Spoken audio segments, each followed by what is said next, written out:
Hello and welcome friends, मैं doctor दीप ज्योति आप सभी का दी एम्प्रेस यूट्यूब चैनल पर दोबारा बहुत स्वागत कर रही हूँ। और आज हम लोग वापस से एक रियल लाइफ एनिमल कम्युनिकेशन का सेशन यहाँ पे जाने वाले हैं। और मैं सेशन बहुत हुए थे उसके साथ में, लेकिन एक पर्टिकुलर सेशन का थोड़ा सा पार्ट मैं आपके साथ भी यहाँ पे शेयर करने वाली हूँ। तो सबसे पहले आगे बढ़ने से पहले आप दी एम्प्रेस चैनल को ज़रूर सब्सक्राइब कर लेना, नोटिफिकेशन बेल प्रेस कर लेना ताकि आने वाले हर एक वीडियो का नोटिफिकेशन आपको आता रहे और कोई भी वीडियो मिस नहीं होगा। तो आज हम लोग मिलने वाले हैं मिकी नाम के हस्की से, जिसके साथ में मैंने वो जब छोटा था 42 डेज़ का तब भी मैंने उससे बात की थी। और ये मेरा उसके साथ में सेकंड या थर्ड टाइम का कम्युनिकेशन था। और किसी खास रीज़न की वजह से उसके पेरेंट्स ने मुझे उसके साथ में कनेक्ट करने के लिए बोला था। उनके घर वालों का कहना था कि क्या वो हमारे साथ में खुश है, क्योंकि वो अगर उसे देखा जाए तो वो ऐसा लगता है कि हमारे साथ खुश नहीं है।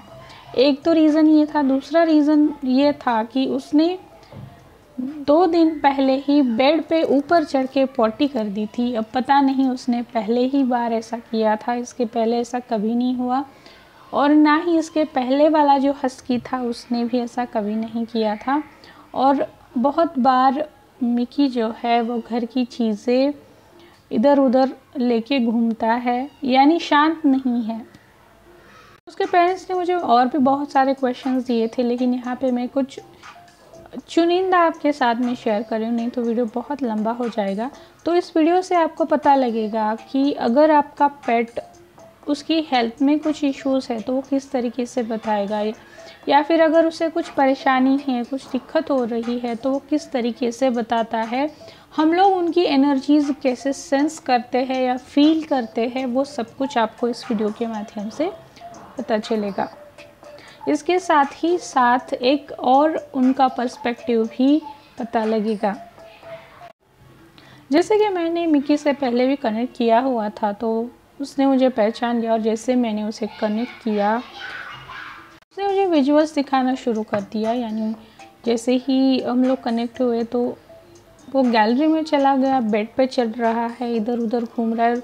उसने मुझे अपना पूरा घर दिखा दिया, कहाँ पे क्या रखा है, बहुत सारी चीज़ें दिखा दी। सिक्योरिटी रीज़न की वजह से मैं यहाँ पे ज़्यादा डिटेल शेयर नहीं कर रही हूँ, लेकिन जो उसने दिखाया वो वैसा ही था। और एक यहाँ तक कि उसने किचन में भी एंट्री की, वहाँ पे चेक किया, और वहाँ से एक पॉइंट पे जाने के बाद उसने स्नीज़ करना शुरू कर दिया। बहुत ज़ोर से उसने छींक दिया, और तब से कंटिन्यूसली उसकी एनर्जी मेरे पास ट्रांसफ़र हो गई और मैं कंटिन्यूसली स्नीज़ कर रही थी। अब जब तक वो उसे घर दिखाना चाहता था तो मैंने उसे अलाउ किया, और उसके बाद में कुछ पूछा कि वो स्नीज़ क्यों कर रहा है, या फिर उसकी एनर्जी इतनी टेंस क्यों है। कि मुझे बहुत परेशानी हो रही थी उससे बात करते वक्त, मैं भी इतना स्नीज़ करने लगी थी नॉन स्टॉप। तो उसने बताया कि उनके घर में बहुत सारी डस्ट है, और वो बहुत है, और उस डस्ट से उसे दिक्कत है, उसे बहुत परेशानी हो रही है।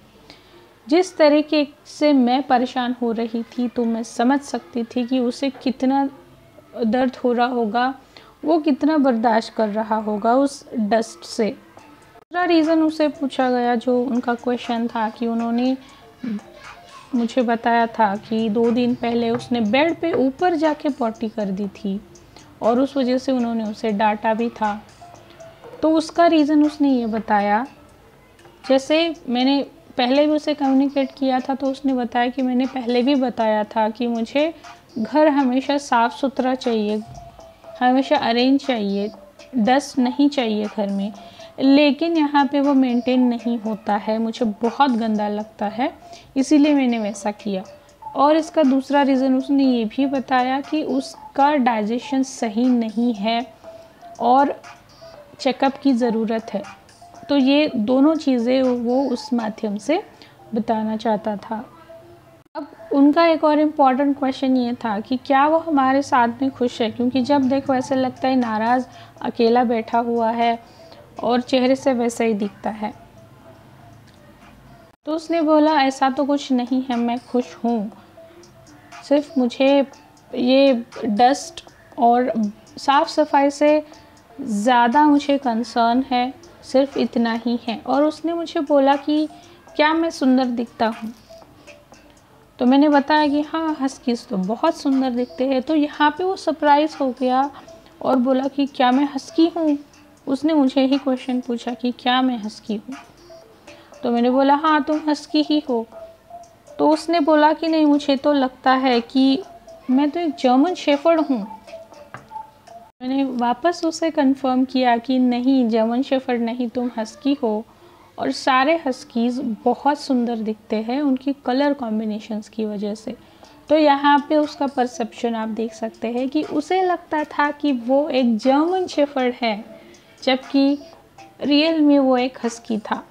तो यहाँ पे उन लोगों का परसेप्शन अलग होता है, जो कि कम्युनिकेशन में बहुत बार ऐसा होता है कि वो अलग बताते हैं या फिर अलग विजुअल्स दिखाते हैं। तो इसका रीज़न ये है। उसने यहाँ पे ये भी शेयर किया कि उसका चेहरा ही ऐसा है, इसीलिए वो ऐसा लगता है कि वो नाराज़ है, खुश नहीं है। इसके साथ ही साथ उसने बताया कि उसे यहाँ वहाँ ऊपर चढ़ के बैठना बहुत पसंद है, वो नीचे नहीं बैठ सकता। बहुत एनर्जी है उसमें, बहुत एक्टिव है, एंथुजियास्टिक है और उसे ट्रेक करना या फिर कहीं ऊंचाई पे चढ़ना, ये सारी चीज़ें बहुत पसंद है।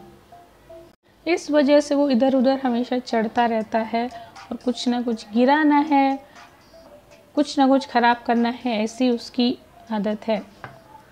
यहाँ पे उसके पेरेंट्स का एक और कंसर्न भी था कि जो पहले वाला हस्की था वो ऐसा नहीं था, वो बहुत ओबीडिएंट था, बहुत शांत था, लेकिन ये ऐसा नहीं है। ये जब बात मैंने उसे बताई मिकी को, तो उसने बोला कि सबसे पहले तो आप कंपैरिजन मत करो और मैं उसके जैसा नहीं हो सकता। हम दोनों अलग अलग हैं और आप लोगों को हम लोग जैसे हैं वैसे ही लेना है और मैं उसके जैसा नहीं बन सकता।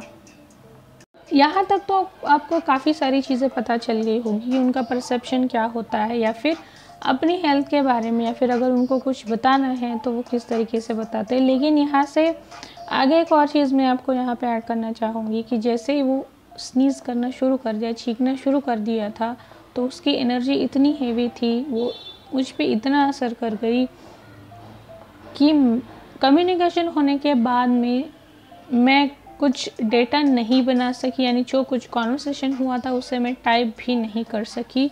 इतनी मेरी हालत ख़राब हो गई, यानी मुझे फ्लू जैसा हो गया। मैं कंटिन्यू स्नीज़ कर रही थी, मेरा सर भी भारी हो चुका था। तो इसीलिए मैंने रिकॉर्ड कर दिया जो कुछ भी कॉन्वर्सेशन हुआ था, लेकिन उस रिकॉर्डिंग में भी कंटिन्यूसली मैं छींक रही थी। लगातार 2 घंटे तक मैं स्नीज़ कर रही थी और मेरी हालत इतनी बिगड़ गई कि मुझे 2 घंटे कंपलसरी सोना पड़ा, रेस्ट करना पड़ा, सब काम छोड़ के। यहाँ पे हम लोग समझ सकते हैं कि उसे कितनी परेशानी उस डस्ट से हो रही थी, वो कितना परेशान था, उसकी लेवल क्या थी।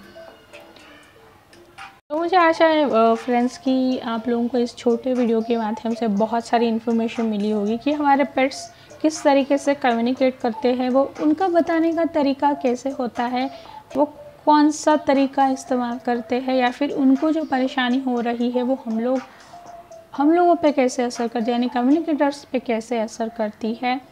ये सारी चीज़ें आप लोगों को पता चली होगी। आप लोग बताना मुझे ये छोटा सा वीडियो आप लोगों को कैसा लगा। अगर आप लोगों को अपने पेट्स के साथ में या फिर गार्डन में जो ट्रीज़ होते हैं उनके साथ में बात करानी है, उनके बारे में जानना है, उनके साथ में सेशन अरेंज करवाना है, तो उसके लिए आप मुझे कनेक्ट कर सकते हैं। कॉन्टैक्ट डिटेल्स मैंने वीडियो और डिस्क्रिप्शन बॉक्स दोनों जगह पे दे रखे हैं।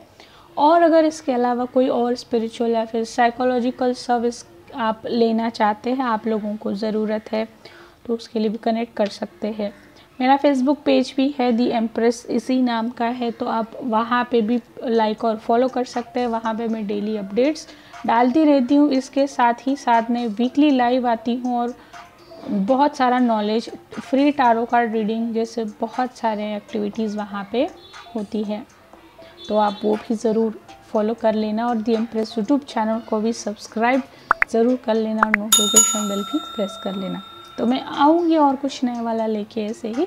तब तक आप अपना सबका नेचर का ख्याल रखना। तमसो मां ज्योतिर्गमयम्। धन्यवाद।